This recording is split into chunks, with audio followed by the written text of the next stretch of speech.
This is the Friday Sports on WestNile TV. You're most welcome. My name is Otelul. I do have Walter in the house, also Kimnaz. We are going to discuss the transfers, the UPL, Uganda Premier League transfers, so that you get them into details. We may not be able to give some of the in and outs because Ugandan transfer is normally bigger. We start with some of the clubs. That's Express. Express have not signed a player. Waswa Boss always moves up with his players. Let's look at AC Villa. AC Villa, only one departure has happened in AC Villa. Said Ken has left the club. Speculations, no, Said Ken signed a contract extension with the club. It's Bashir Mutanda who is said to be leaving the club. From the side of Vipers Soccer Club, you have Ibrahim Orit, who was signed from Mbarara City. And then Disani Galewango joined Vipers from Express. We all know that their speculations are moving in the corner. Sentamu could be a Vipers Soccer Club player. Also, speculations about Nelson Senkatuka, but we cannot confirm that. Another side that has been so busy in the transfer is Police FC of Abdallah Mubiru. Police FC have signed Hassan Mudu from On-Baraka Football Club. Tony Maweje, the Ugandan midfielder who retired some time back, is now with Police FC. Eric Senjobe is the latest who is being confirmed to have joined the Police FC. He joins from, that is KCCA. Then in KCCA, interesting transfers have been taking place in KCCA. They have actually signed more players than any club in Uganda Premier League. Mazengo Stefano, an Italian who once played in KKL, has now joined Gift Ali in that midfield. You have Dennis Iguma, Ugandan international who represent the national team, has also joined. Asraf Mugume, you normally call him Fadiga, he has also joined as well. Charles Luanga from AC Villa crossed to the Kasasiro Boys KCCA. Now, lately, the news coming is that Bright Anokani has actually penned a loan deal with KCCA. Not forgetting, he will be unveiled together with Pius Obuya, who joins, that is KCCA from Maroons, who were relegated to FUFA Big League because they accumulated less points in the pandemic. From Bull in Jinja, we have got news that Agri Madoi has penned a deal. He goes back to Jinja with Bull FC. Then back home on the Paraka Football Club, so many things are happening. I cannot confirm any player has joined On-Baraka FC, but we can look at some of the lists that's creating speculations. Of course, there are always going to be speculations about Rashid Okocha. There are speculations about Waswa, the goalkeeper, leaving. Of course, Hassan Mudo, I did tell you that he has joined the Police FC.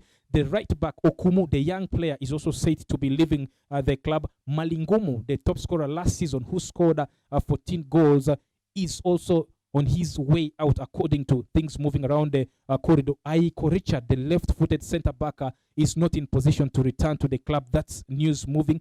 Bida is also being tipped to leave the club, but this is not yet confirmed. I met him yesterday in town. He says he's waiting from the management. Another departure from the club is the CEO. He is joining, that is Maroons. I spoke to him. He's joining Maroons. He's becoming the CEO of Maroons Football Club. On-Baraka are targeting Hannington Sebolinya, who is a goalkeeper of Maroons. They are relegated. He's also being targeted by Chetume as well. Most of the players, according to news, they're targeting from Lira and Gulu to come to the club. There was news that Peter Onen could be the next coach of On-Baraka FC, but then Busoga United are also wanting his signature. Viali, who is the coach, former coach of Mbarara City, according to Kawowo, will be heading to On-Baraka FC. These are some of the interesting transfers happening in Uganda Premier League. Villa players are departing the club just because they ran an advert for themselves. They cannot stay in the same club. One of them has joined KCCA. Bashir Mutanda is leaving. Are you seeing a Villa to be shattered? Surely. Just talking, I'll begin it from Villa, then take on the others. I look at a Villa, it's back to the Ugandan football, Ugandan style of managing football. Yes, we're talking about Villa, but look at the teams we have mentioned active in the market. Teams which already have money. You will see KCCA, you will see Vipers, you will see Police. Then Villa is more of the exit story. You've actually talked about Villa. Another story is the exit at Express. 18 players already released at Express. One of them probably is going to the new signing. That I think Doka, you did mention Doka, who's going to Maida. He has actually signed for Maida. Yes, Doka is signing for Maida. You see that these clubs, the traditional clubs are struggling because they do not have the financial arm. Okay. At Villa, almost everyone is moving out. We've talked about Bashir Mutanda, who was one of the leading scorers, I think one or two seasons ago, had fantastic run in the league. Last season did get the tally. Players are moving in and out. What is intriguing for me is how the transfer market is buying out. Just talking about how the transfer market is finding out is you go back to the clubs and the coaches. For me, Villa's exit of players is based on how the politics of transfer. The other day also Abdallah Mubiru and Mike Mutebi.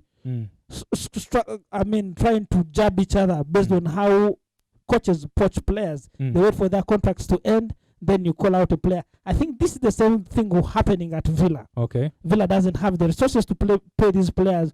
The players force their way out of these clubs with someone promising them playing time in another club. The story is not rosy. Villa might go back to what Express experienced a few years ago. If it wasn't for Alfred Leko, probably could see Express in the lower tier of football. But the problems of Villa have always been there. 3 seasons ago, Villa was at the brink of exit of the league. The last 2 seasons, they have come back. It's based on a few individuals who've tried to pull back this team. But I think where they have reached, they again looking at their academy. They always get from their academies, but the way football is finding out of recent, that sustainability might not be there for Villa for a very long time. That's why I'm seeing the problem for Villa. Kimnaz, let's root home and discuss home. Do you think On-Baraka FC are going to face the biggest exodus ever? Thank you very much, Vegas, once more. If you look at the situation, transfer situations at On-Baraka Football Club, I think there's a lot that needs to be discussed, particularly about the exodus, the question you have just posed in. If you look at, before this just concluded season, a lot of players left the club, including 2 captains. They left the club, then many more other players also left the club. So many thought that was actually the biggest exodus. But I can confirm with the contract situations at the club right now, of course, reports coming through indicating that almost 80% of the players are out of contract, including some of the most loyal players. That is Okocha Rashid in particular. You saw how many clubs came for him and he turned them down. So this time round, he's out of contract, plus minimum of the players. But then going back to the number of players who are expected to leave, I think it comes back to the management. How ready have they been able to sit within this pandemic hit period, to sit with these players and get to visit them and discuss contract issues? Because to me, at the end of the day, it's not who wants to go where. It's about how have they tried to keep these players. Because at the end of the day, some players are very loyal to certain clubs. So if On-Baraka management within this period, because I may not go down to the rumors and think that, yes, there's going to be mass exodus, I will need to go to the reality bit. And the reality will only be if the club management tried to lure these players to stay put. But failure to do that, probably a lot of players are going to leave. Richard Aiko, I know is actually, I try to follow his story, is likely not going to come back to the club. Hassan Mahmoud, when the confirmation came that he joined police, I was a little bit surprised, because when Toha Rashid left the club, I thought that was the period Moody was going to leave the club, but he stayed put. Gaddafi Wahab, who certainly was the captain, left the club. I thought Moody was going to leave. By that time, he stayed within Kampala. So I had no idea that he was coming back. Little did I know that he really had a plan to come back. And that actually explains how loyal he has been with the club, or to the club. So having left the club, that to me sends a very big signal. If a player of Okumu's caliber is about to leave the club, if I'm to go by the rumors, because this is a player who has newly been graduated to the senior team. So if he's interested in leaving the club, that tells you the situation, the current situation at the club. Probably I will expect even more to leave. So it's going to be a very bad thing for On-Baraka Football Club to lose this. Like you said, probably a mass exodus. Real mass is expected. If you're to be a coach, in case you do not have a coach in this team, which On-Baraka player can you be able to build a team around? If you look at On-Baraka Football Club, I think even when Okocha was there, to me, I think the team was not built around him. When the current goalkeeper, Waswa, to me, Waswa stood up in the season. He was my best player last season for On-Baraka Football Club. Not Malingumo. Exactly, not Malimungu. To me, it was the gentleman I've just mentioned, Waswa, the goalkeeper. He stood out. Malimungu was very good, yeah. Okocha as well was very good. But I tried to rate the three. I finally made up a conclusion, came up with a conclusion that to me, my player of the season for Onduparaka particularly was Waswa. Now, coming back to the question you have just raised, I think Onduparaka needs to accept that things are not fine. Within this period, many clubs, like Walter talked about the players. Of course, I mean, the club's been very active in the transfer market, bringing in players. But I've never had any single player crossing from another club to Onduparaka. That raises eyebrows. Currently, the club management and a few other people, even from the media team, they are talking about, of course, images have leaked about their new jerseys that they're going to use for the season. Then the other season, the other time, like few weeks back, there was that issue of the logo being changed. Then with the motto also moving from the struggle continues to God be the glory. These are the headlines they are making within. But I thought this was the time for making transfers. Do you think they bring out the jerseys how they look like next season was just something posed up to create news? To me, they were creating news. Relevant. To me, they were creating news. They were just being, yes, being in the game. Yeah, just being relevant. They just want to be relevant. But I think there are many bigger clubs within the country who are looking at better things. To me, at the moment, the best thing to do for a club is to do signings. If not managerial changes, it should be ringed right now. Yeah. If they are to ring managerial changes, let it be now. Okay. And if there are to be changes, and you did ask a question, whom I would choose or pin out for the team to be built around, if I was the manager or if I was to be a coach of Onduparaka Football Club right now, I think I would stick to Mohamed Rashid. Because Mohamed Rashid looks to be a loyal person in the club. According to my findings, that I cannot talk. Walter, looking at this team of Onduparaka Football Club, the CEO is said to be leaving. Speculations are moving. According to Kawo, they gave a speculated news that moved around Livingston Mbabazi. At the end of the day, Mbabazi left like the speculations were, then it ended up being confirmed. The first source was Kawo that did the story. Then there is Viali Bainamokisha from Mbarara City. Do you think if Onduparaka gets this coach, he will be able to keep this team in the league? A very interesting one, beginning with what my colleague Kimna has already said. You look at Onduparaka, they have a lot of challenges. First of all, beginning from what he mentioned, player exodus, no player coming in. They are, in my opinion, in the news not for always the most appropriate ones. Going just to know things are going south, a CEO is leaving, very influential person in a team, is going to a relegation-threatened team. The word on the street relegated is already. The word on the street is that he's leaving because of financial challenges, according to some sources. Just going straight to the issue of Bainom Gisha. Bainom Gisha, I've followed him in the big league. They played with a season after Onduparaka in the big league. I think they played with Mbarara. He was with Mbarara United. Mbarara City, he was there. After leaving Mbarara, he has been with Chigezi. Yes, he has been in the big league. His participation in the big league, we saw, came to Mbarara team. Had statistics show he gets results. You remember Mbarara was at one point almost relegated. He had those famous 1-0-1-0-1. The season where they took almost 11 penalties. Penalties, yes. He and those were home penalties. And everyone thought that by then the club chairman had influence on it. He kept that team. Statistics do not lie, but again, his approach of the game, for me, is something we will have to see. How he used this, how he was going to use these players. Look at the quality of players of Onduparaka for now. Bring in a coach like Bainom Gisha, I think he will have a very, very, very tall mountain to climb. But that put aside, his tactical approach. Let us talk about how Mbarara assembled when he was in charge. He relied most on the South Sudanese export. Is called Makweth. Yes. He relied upon that. He had defensively, I think he had one of the most. He had the likes of Hilary Mukandani is fantastic when he was there. He assembled them nicely. He's not, in my own opinion, he's not a coach who will take you to the promised land of winning the championship. But he's a coach who will surely keep you in the league. From what we see in the region, I think what people are yearning for is positive. Just imagine Asaf who came, who is known for grooming talent, wouldn't last.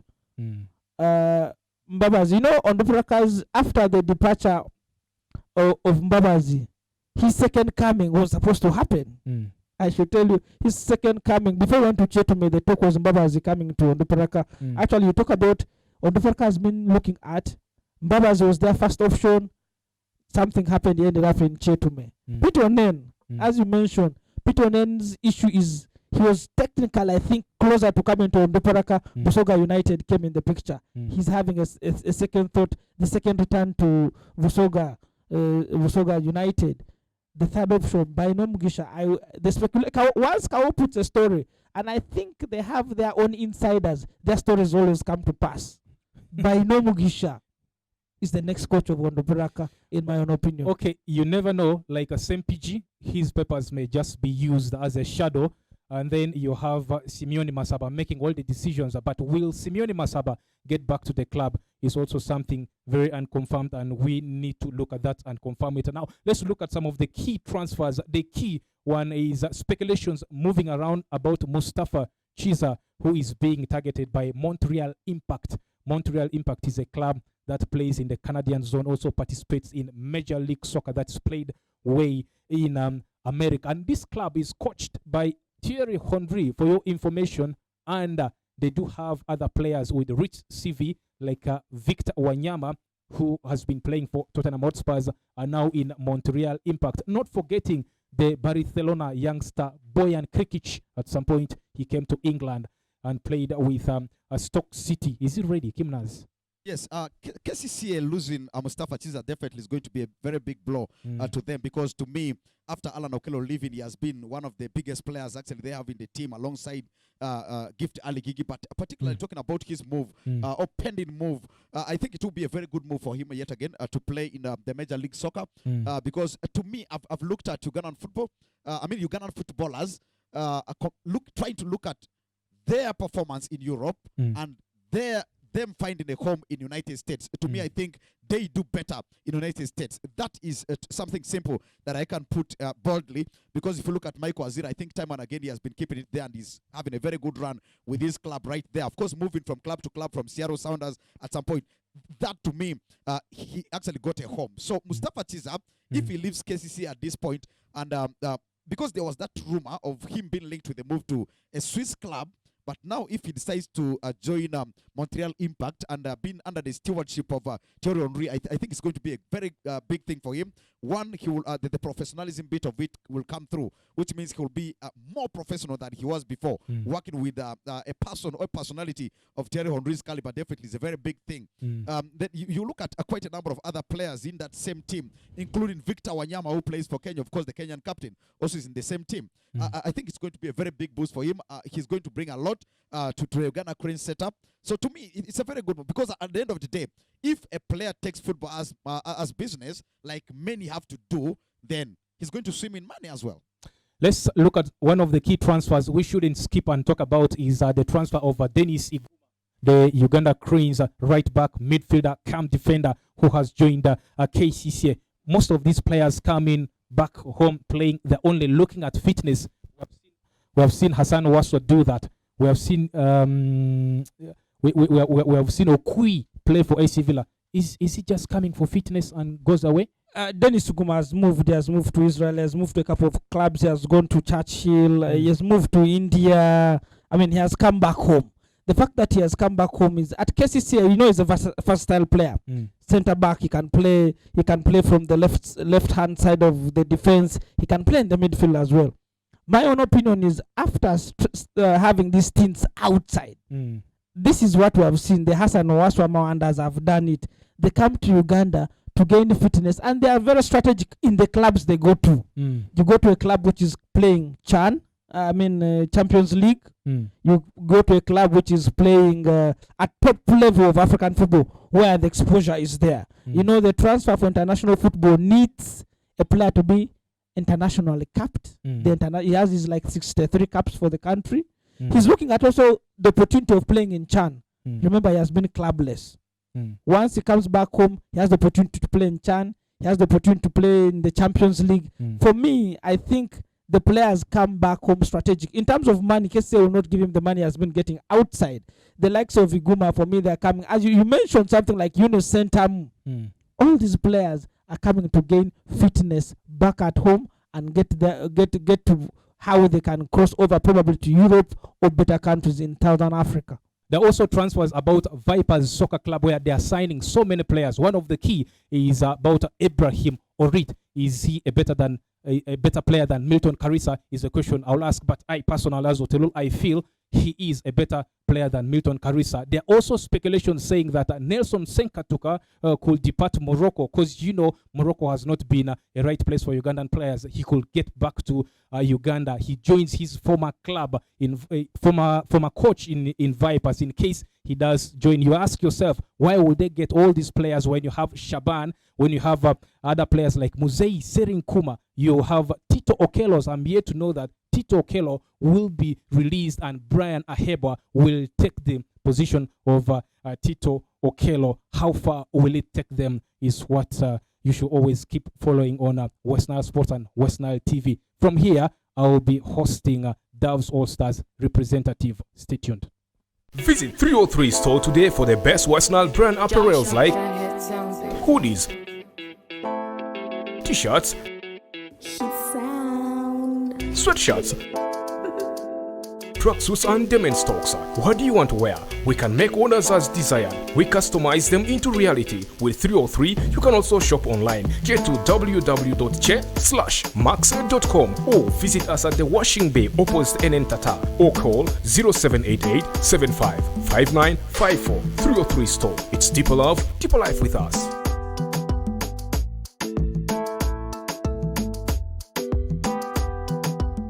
Welcome from that break. This is WestNile TV. Now, I have in this segment the technical director of Doves All-Stars who play in the FUFA Big League. Then I also do have Walter Bazagli who has been with us here previously. You're most welcome to the show, Mr. Nasru Buga. Thank you so much. Thank you so much. Straight to the point, we are discussing about Doves All-Stars.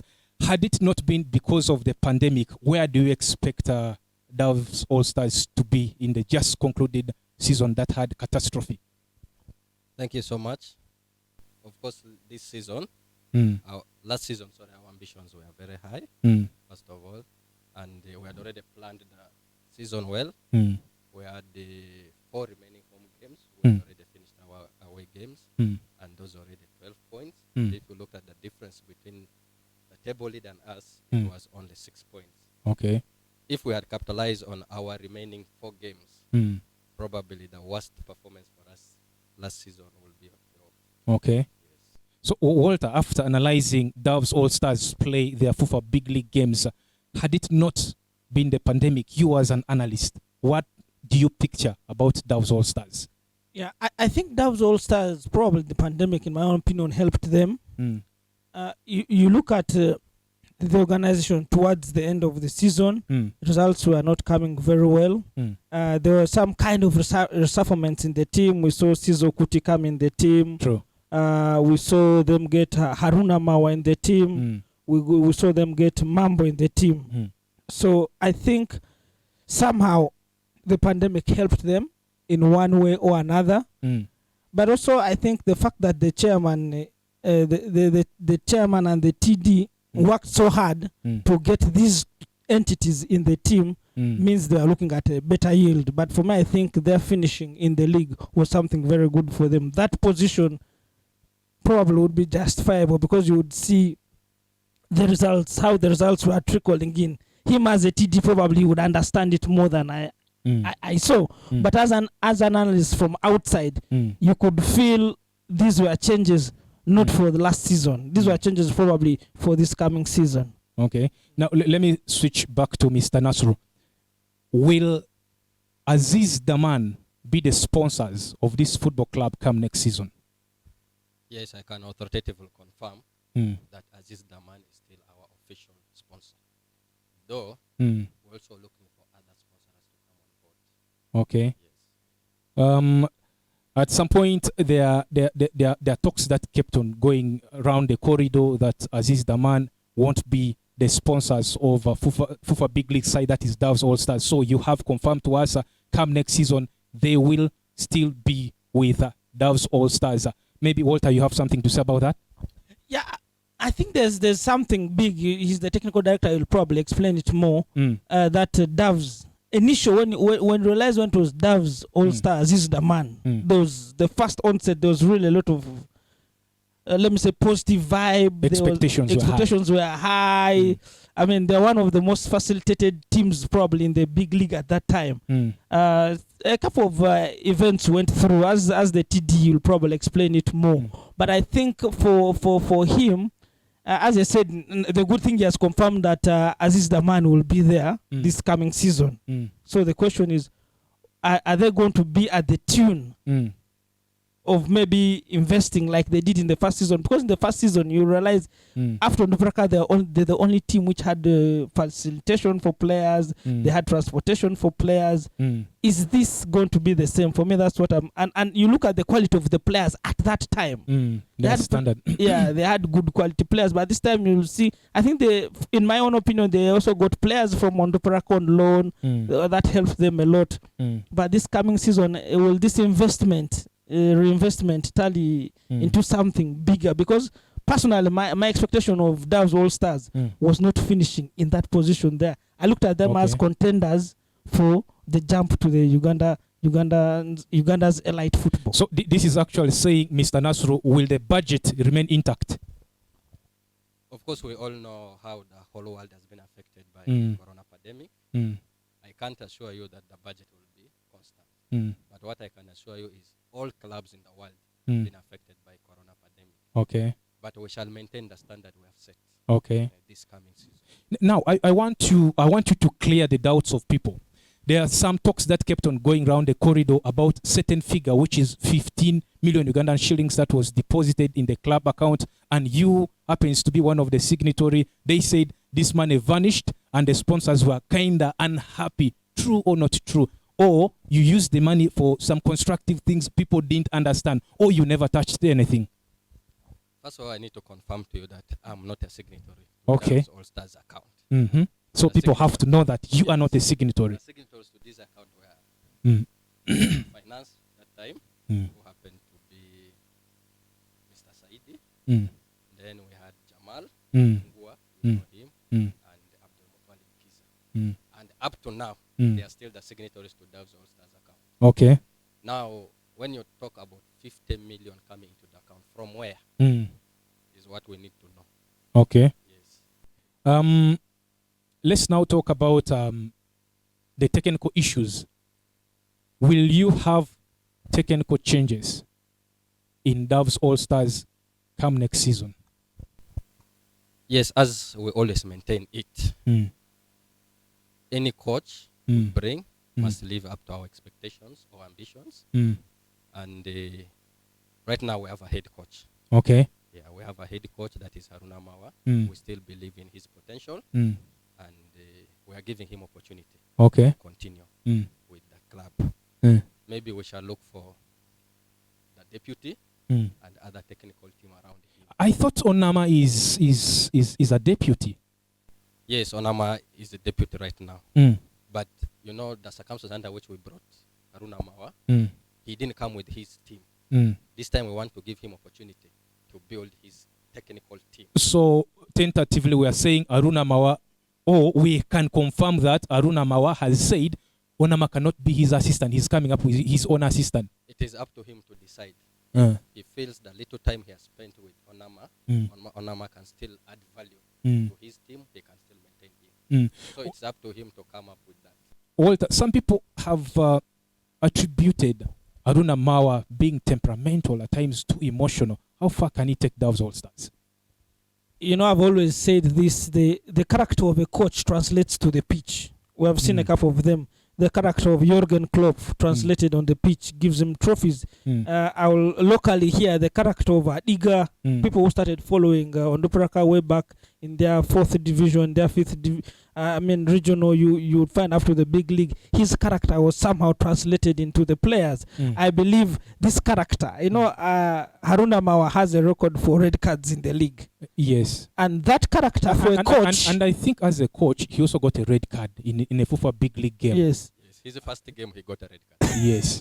That character for a coach can work out positively on the players. One, you instill the element of fighting. Okay. Because your temperament, you want the players to get the best. I've seen this in some local players. But Walter, stands on at the touchline, yells at the players in a very aggressive way. You create aggressiveness in the players. I hope this Haruna Mawa can translate. And because sometimes when you look at the way Doves All-Stars used to play, you would feel they are just a team not ambitious, especially when you go to the scoring element of it. If he can translate his aggressiveness onto the players' aggressiveness for goals, that is a positive one. But if he translates his aggressiveness into indiscipline, which sometimes actually that crops into some players, the coach can license you to go and pick a card for the team. As you've seen him measuring his character and what he does, where has it taken Doves All-Stars? He has been in charge for less than 10 games. It will be unfair to judge him based on the number of games he has been with the same character with Soccer Club Victoria University, got relegated. Then he has been with Paida Black Angels, I think a few days. He pulled Somalia fairly well. He was in charge of Somalia at some point. They gave him time, he probably pulled them very well. So I'm yet to see how this character of his, I told you this character plays two sides. Your temperament can be positive for the side, your temperament can be negative for the side, particularly for the players in terms of what the coach tells you. If he tells you go and kick this guy, you're gonna go out there, get a red card, a man down 0-2, and the team, like his first game in charge, we could not judge him. He got a red card for some, I will not mention them, but again, that has an effect on the team. The team loses that leadership through change of tactics and whatever. So I am hopeful with actually Doves All-Stars has one of the disciplined players. If you look at the crop of players they have, very disciplined guys. Okay. I hope that discipline can help them avoid some of these cards. But really, I would like to see how Haruna Mawa can transform his temperament into a winning style. Locally, we can have, I will tell you, Adiga Morris somehow transformed something. His temperament, as a player, I watched him play when he was in Ombachi. He was one of these defenders who would always get cards. He somehow translated it into a winning way for On-Baraka, though at times I still have a memory of his when he turned his back somehow. That helped him push the players. But it can Haruna Mawa translate this as a TD. Does he encourage that? I see him nodding his head. So you think it's all about giving him time? That's what we have. Why didn't you give Adiga time? Adiga's issue was beyond all of you will think. So, and I don't want to talk about it today. Okay. Yeah, but his issue was beyond. It was beyond. Yeah. You couldn't manage that. As I already last time categorized it, it was purely ethical, professional, and moral. Okay, let me confirm. I don't want to talk about it. Let me now confirm this from you. There are again some talks that some section of Kampala players will not be able to return to Doves All-Stars. Is it true? It purely depends on your quality. Yes, it purely depends on your quality. If you look at the players we had from Kampala, most of them were starters in our team. And we cannot lose such players. Honestly, we can't. Walter, how much has those foreign players those players from Kampala complemented Doves All-Stars? Yeah, when you look at Doves All-Stars, actually, you find that those players, their names keep on skipping off my head. You find they have played crucial roles. Look at the left back. Doves All-Stars initially had this one of, I think, Mangada. Before Mangada, there was a guy called Adara. Fantastic player, but eventually indiscipline cropped up with him. And there was a guy who replaced him. I think he did a fantastic job for Doves All-Stars. I think for me, the players they brought from outside the region have kind of, for me, played a very positive role, especially when you look at the talent around. The talent in those specific positions have been lacking. And it's a West Nile problem. West Nile has limitations in very good defenders. We've had this, okay, we have a couple of good central defenders. But if you talk about very good left backs, very good right backs, they are limited. West Nile is gifted with players from the midfield. They really have very good players in the midfield. And I think when you look at Dav's All-Stars, they have reinforced these the players they have brought from outside West Nile, especially to cater for those delicate positions. West Nile, you will talk about, as I said, that was one of the best backs, total banks in the league. You will talk about Atendele, you will talk about Okocha. After that, you will not mention any other good left back. You will talk about the Mustafa Chizas, they are outside the region. You will not talk about any other good right back, left back within the region. Yes, you talk about Zay, you talk about Okitas, but the shift ones, you will not get them in this region. Okay, Mr. Nasro, as we were here, you received a call. I think a player told you that he's moving to Wakiso Giants. That's Killer. He once played for you. Is Killer still a Doves All-Stars player? Killer's contract with Doves All-Stars was only for 1 year. And unfortunately, he only played for half a season. Okay. Left the club. Okay. As we talk now, he's a free agent. Okay. He's free to look for any club of his choice. Okay. And we're just okay to release him and join his club. Now, let's talk about some of the few changes that happened in the club. I also saw somewhere on Facebook, you changed the logo was changed. Yes. Oh, why did you change it? The change of the logo was purely sponsorship demand. As I told you, we don't only look at Aziz Daman only. We also want to look at other sponsors. Which entity is that wants you to change the logo? This time it is a humanitarian entity. Okay. Now, when we went to present our proposal, the first questions were fired was within the logo. And you know, our logo, our previous logo had no clear meaning. Because they asked us in our first presentation, okay, tell us how is Jaguar related to the community? Because for us, we are a community organization. Tell us the relationship between Jaguar and the community. Tell us the relationship between your blue color and the community. This is Jaguar, the animal. Yes. Then tell us the relationship, because we had some 3 stars on our logo, our first logo. How is that logo related to the community? So we had no answers. Because remember, that logo was prepared when we had just entered big league. Okay. It just looked beautiful. So it was not defining anything. Exactly. So we were sent back to first go and prepare. So we got an expert who understood the region. Okay. And came with that logo. Now the logo has clear meaning. Okay. And it is for the purpose of the sponsorship. Are these ones you're targeting as main sponsors that will take the full shot? Because I see the rules and what looks like if the deal materializes, it will be the main sponsor. That one purely depends on our understanding with Aziz Daman. Because if they add a lot of money, maybe more than what Aziz Daman will add, they will be the main sponsor. And Aziz Daman will be a lower sponsor. Remember, Aziz Daman is also an owner within the club. Okay. So it is okay for Aziz Damani to welcome another serious sponsor to the club. Yes. That's why now the logo has clear meanings. If you look at the 2 balls on the logo, it represents the merger.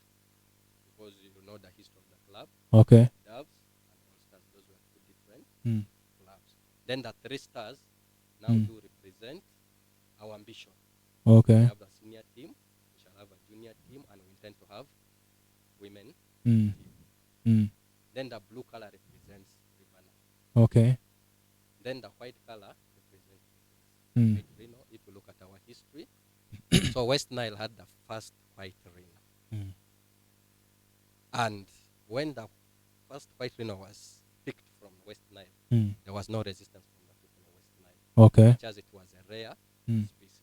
And that shows his humility. That's why we have gone with the color white.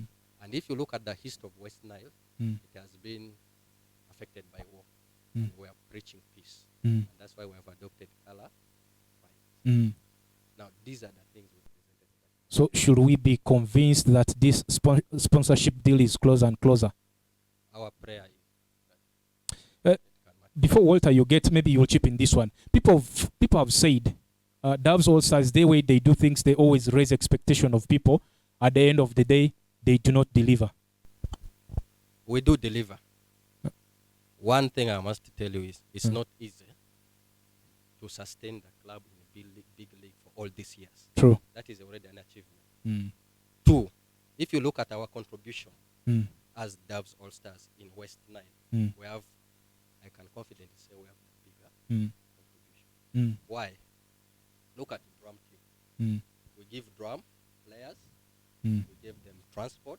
Drum team uses our medical doctor. Drum uses our driver. We also give drum what? Jerseys. What if a Stones fan says he cares less about that? He only wants to see you in Star Times Uganda Premier League. Let's go next. Aziz Daman came with a lot of positive things. A lot of employment opportunities were created. Remember, players were playing without payment. For the first time, we started paying our players. They used not to get training allowance. For the first time, they started getting what? Training allowance. Consistently. Up to now, they are still what? Getting that. Now, we don't look at Premier League as the major objective. Okay. Because our dream is for long. What we look at is sustainability. Can you be able to sustain? Can we able to sustain this club for all these years? And where does our focus lie? We want to have structures. Because if you have structures, you can sustain them. Our biggest challenge as Doves All Stars right now is we don't have a football what? Pitch. That's something I was about to ask you about. You're using Greenlight Stadium. We are using Greenlight Stadium. So Now, next season, you're still going to use Greenlight Stadium. What if they refuse to give you? We shall look for alternatives. Okay. Yeah, we shall look for alternatives. So all we are looking at is sustainability. So our focus all the 2 years is to look at how we build our structures. You get the point? Okay. Yes. So promotion to Premier League is just a secondary ambition. So for you, it's not the main thing. It's not the main thing. Okay. Just going back to the history and talking about it triggered me a bit. The history and the change of the logo, the nickname. Are you still called the Jaguars? You no longer have it somewhere. We have already eliminated. So what new nickname do you have? The experts are working on the nickname, but for purpose of that sponsorship, we have just presented to the sponsor. But probably by end of this month, we can have another nickname, which is in relation to the community. Because now I'm giving you the whole picture about the logo. And we had put the logo on Facebook or our social media for people to also what? Give their views so that we can add two things. Okay. One is our nickname, who is the motto. So again, you're in consideration with people's views as well. And It's a community thing. okay. You have again confirmed Doves All Stars is a community club. Definitely. You cannot own football as an community thing. What we always do is we represent community with our little resources. Okay. Because it's hard to get people from community to inject resources in football. So what we do is we inject our little resources into football to help the community in various ways. How we do football as well. Thank you very much. You are watching WestNile TV. Remember, we are sponsored by 303 Boutique. Catch us next in the international sports. Visit 303 store today for the best WestNile brand apparels like hoodies, t-shirts, sweatshirts, tracksuits and denim stocks. What do you want to wear? We can make orders as desired. We customize them into reality. With 303, you can also shop online. Get to www.che/max.com or visit us at the Washing Bay opposite NN Tata or call 0788 75 5954. 303 store. It's deeper love, deeper life with us.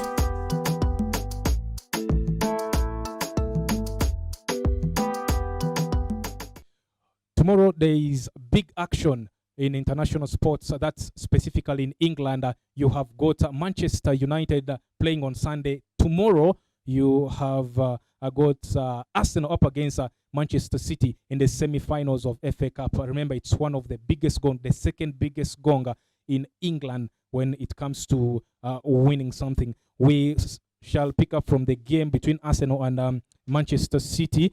Kimnas, Arteta, lately, he has been using 3 at the back. Manchester City are coming up in this game. Guardiola loves to win this fixture for fun. Looking at the defensive aspect, should Arteta keep 3 at the back like he's been using? Thank you very much once again. Looking at the FA Cup game that is coming up on Saturday, that is Man City Arsenal, like we said. Looking at the back 3 that he used, of course, that did cost them against Tottenham Hotspur. Remember the other week, it was very, very terrible. They never expected conceding that last-minute goal. I thought that was a very big disappointment for them. And now coming up against Pep Guardiola's side, I think the back 3 may not work for them. Time and again, I've said that the predictability of Mikel Arteta sometimes makes it very easier for Pep Guardiola to actually mastermind and go past him. If you look at if we talk about Pep Guardiola and Mikel Arteta, then we are talking about a student and his teacher. So it comes back to how this student has decided to change some few things to actually come in par with this his manager or teacher in particular. So Mikel Arteta, to me, I think going for a back 3 like us, to me, will be a very big thing. It will be more of a liability to his team against Pep Guardiola's side. Because if you look at Man City in the last few games they have been playing, walloping teams 5-0, like back-to-back, I thought that was enough. Of course, at some point they were beaten by Sotons, and that opened their eyes. So right now, in their 4-3-3, they are just a team to beat any side. So, back 3 against Pep Guardiola's side, I think Mikel Arteta may find it rough. But if you look at the back 3, this season, the only club to have beaten Manchester City home and away are Manchester United, Old Trafford and Etihad. And Solskjaer decided to use 3 at the back, 5 across the midfield, and made the game difficult for Manchester City. This time we're talking about the back 3. You're talking about the back 3 that had Luke Shaw. This time he played, remember against Man City, he played as a central defender. Then there was Victor Lindelof. Then you had a certain Harry Maguire. But if we talk about the Arsenal back 3, then we are talking about Skrodan Mustafi. We're talking about David Luiz. This is like having Phil Jones in that Manchester United back 3. So probably these are Mr. Calamities. If you talk about the 2, that is David Luiz and Skrodan Mustafi. So that is where I think the problem will be. And if you look at the last outing they had against Pep Guardiola's side, again, it was David Luiz who actually ended up picking a red card. So I think so long as they still have they go for the back 3 and they have the same players I've mentioned, I think they will have something, a Kilimanjaro to climb. Walter, one of the most dangerous City player has been the young English player Phil Foden. He has performed so well and has scored a goal against Arsenal after the pandemic, the resumption of English Premier League. And Phil Foden was one of those players who tortured Arsenal so much. He has consistently kept the way he plays, and he has kept on scoring goals tally to Mason Greenwood of Manchester United. Walter, is it the danger man that Arteta should focus on? Surely, if you ask me, though, one of the players post-COVID I've been enjoying is this guy called Foden. I think he's a fantastic player. I have a bias on him. I have 3 players I think in this post-COVID I've watched and I've enjoyed. You've mentioned one guy, Greenwood, scored a fantastic goal, good technique. There's Bukayo Saka of Arsenal. Then there's this Foden guy. Then there's Southampton has Ings who has been scoring goals for fun. But Foden comes on top. Technique, skill, agility, movement. I think he's going to be a big threat to Arsenal, a huge threat to Arsenal. I have a bias, unfortunately, on him. I like his style of football. I like what he does. Now, that is a player you say there's a future prospect. You leave this English media hype of any other boy who comes around. But this Foden boy, Guardiola knows what to do with him. And I think he's going to be a big challenge for Arsenal to maintain. Not only him. I mean, when you look at Man City and you look at Arsenal, there are a number of players Arsenal should look out for. But this Foden guy, post-COVID, he has been, I think, the most outstanding player for me at Manchester City. Let's look at the probable lineup Arsenal will have in tomorrow's game. They may line up in a 3-4-3 formation with Martinez, the Spanish goalkeeper, in goal. Across the back three, Mustafi, there is David Luiz, Siad Kolasinac completes the three. In the midfield, left wing back, right wing back is Hector Bellerin, right wing back is Kyrian Tian, and then Jack and Ceballos sit in between the midfield. Up front, three attacking, there is Saka, Lacazette, and Aubameyang. For Manchester City, the probable lineup we look at is in a 4-3-3 formation.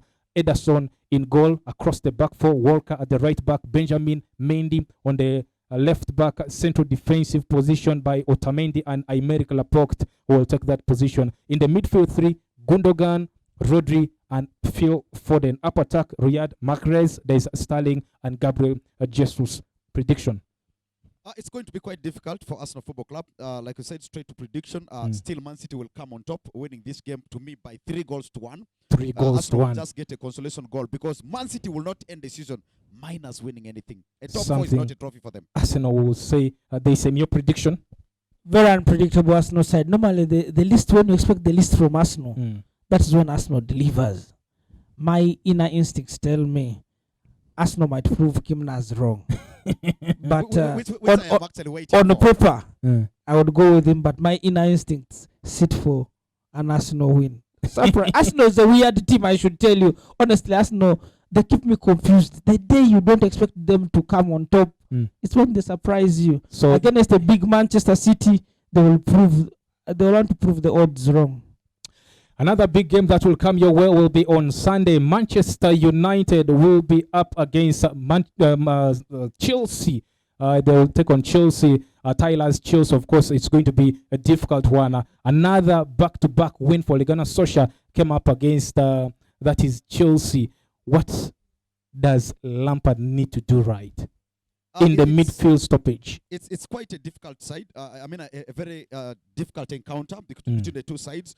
Knowing very well that the two teams are actually they hold a very smart record when it comes to winning FA Cup. And this is an FA Cup game because Chelsea have won it 8 times. Then Manchester United are actually one adrift of Arsenal Football Club, who won 13. Then Manchester United have actually won 12 to their names. So if you look at this game in particular, it has come at a very crucial and critical time when the two sides are actually rubbing shoulders for a top 4 finish in the English Premier League. So that tells how big this game is.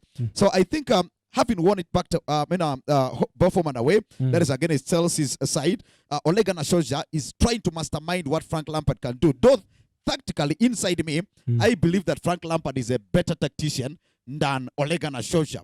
But going into this game, and again with the players they have at their disposal, I think Manchester United probably will have the upper hand to me, because this game is going to be played in no man's land. It's going to be at Wembley. United are looking at winning it and actually grabbing Arsenal on that record table. And again, if you look at how they won their previous game against Chelsea, you will think that Frank Lampard actually cowardized in the last showing they had. Okay. That's why they lost the game. So if this time round he goes all out, Tammy Abraham, whom I think of late is not doing enough, is started on the bench, because the front line to me that Chelsea has right now is doing more than many actually expected. Olivier Giroud is proving many people wrong. So if they can stick to him and have him up from there, because we have seen how United in the recent past concede goal from set pieces, those corner kicks, those free kicks, I think Chelsea will have an upper hand getting a goal, but that does not mean they will win the game. Still going down to prediction, I still feel inside me that United may scoop up the day and go to the finals. Let's discuss Manchester. At some point, people say they are looking to be too predictable. Of course, you've got De Gea, you've got Juan Bissaka, you've got Luke Shaw, you've got Maguire, Lindelof, the midfield, you have got Matic, Pogba, and then Bruno Fernandes up attacking, Greenwood left, right, you have Rashford, Antoine Martial leading the line. People say they are predictable, they are becoming predictable. Should Ole try to tinker? No, Ole shouldn't tinker with that team. That team, yes, the team sheet is predictable. The players in the team are not predictable. Okay. The players in the team are never predictable, especially with the emergence of the Bruno Fernandes in the team, Paul Pogba coming on very nicely. But as well as you could say the same thing again for Chelsea. If you watch their 1-0 win, Giroud scored that goal. they had a couple of chances. Mm. He should have actually scored like 3 goals. Mm. You would say Pulisic was very good on the evening. So when these two teams come onto this, as my colleague Kim has already mentioned, Manchester United wanting to equal the record of Arsenal. Both teams are technically on form. Both teams want to finish on a very high note. Manchester United, as I said, looks to be having an edge over Chelsea, but Chelsea is very, very unpredictable. I like looking at how the teams set themselves up. When you look at the setup of Chelsea and look at the setup of Manchester United, you've mentioned the players at Manchester United in the middle. What Manchester's resurgence is now, they have this very interesting midfield where you have Pogba, you have Massachusetts, you have Bruno Fernandes, who is like the de facto team leader for now. You have Harry Maguire, who is Manchester United can hold the ball. Look at the defense line of Chelsea. Who can hold the ball for you at the back line of Chelsea? But as well as Chelsea is very threatening, there's only one name at Chelsea. Before, Mason Mount was a good one. Now you talk about Christian Pulisic, who's rediscovering himself. Probably Olivier Giroud want a point to live at Chelsea before he departs somewhere. He's one of the players probably who I think is surplus to requirement for Frank Lampard. Manchester United will win it by the fact that the form of the team. This youngster, I don't know what's happening, but he comes second to Foden I talked about. This Greenwood guy had a fantastic technique for a goal in the course of the week. Okay, let's look at the probable lineup for Manchester United on Sunday as they do take on Chelsea. Romero may interestingly start in goal because they normally have contracts that you give me this game. If you don't give me this game, I do leave. So Romero might start in goal. Juan Bissaka, who has had more tackles in English Premier League, to the right, left. Luke Shaw, who has been injury threatened, may take the left back position. Lindelof and Harry Maguire, of course, their partnership will stay in counter. Matic, Pogba will be the 2 blocks. Rashford right, left. You have Mason Greenwood, and then Antoine Martial, the Frenchman, leads up the line for Manchester United. For Chelsea, they may start in goal with Kepa Arrizabalaga. And then as Piliqueta to the right, left is Alonso, Rudiger, and Christensen will take their partnership in the centre-back.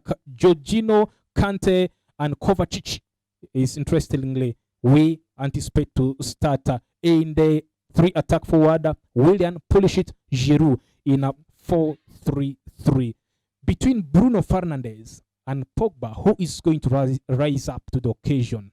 Normally, Pogba likes the big occasions, but we have seen Bruno Fernandes has kind of been like the de facto leader. I have always talked, and I've shared it in one of the local radios, that Bruno Fernandes is one of the factors for Manchester United's rise. I think both players will step up to the occasion. Bruno Fernandes needs a trophy in his maiden season, and that against Chelsea will be his first step towards the maiden trophy in the English land. Who will be Chelsea's danger man?